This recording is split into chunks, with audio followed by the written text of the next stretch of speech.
द्राक्ष बागायतदारांना 3.5 कोटींचा गंडा, पोलिसांनी 3 व्यापाऱ्यांच्या मुसक्या आवळल्या।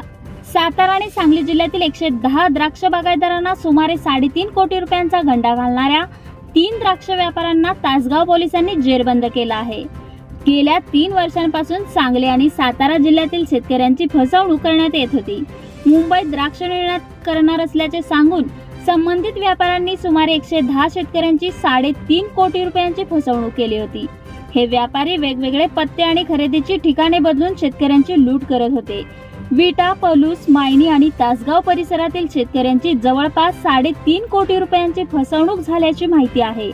याबाबत तासगाव पोलीस अधिक तपास करत असून फसवणूक झालेल्या शेतकऱ्यांची साक्ष घेतली जाणार आहे।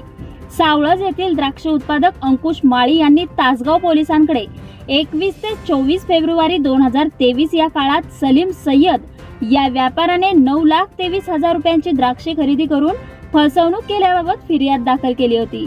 फिर्यादीनुसार तासगाव पोलिसांनी द्राक्ष व्यापाऱ्याचा कसून तपास केला, मात्र तो सांगली, नाशिक, मुंबई अशा वेगवेगळ्या पत्त्यावर राहण्यासाठी असल्यामुळे सापडत नव्हता।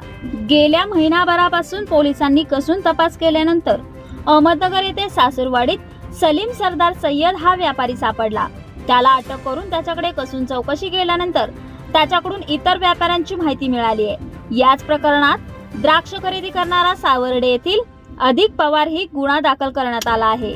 तो सध्या दुबईत वास्तव्यास आहे। सलीम सरदार सय्यद राहणार नाशिक, गंगाराम सुखदेव चव्हाण राहणार ठाणे आणि एजंट पशुपती रंगराव माळी राहणार सावर्डे यांना अटक करण्यात आली आहे।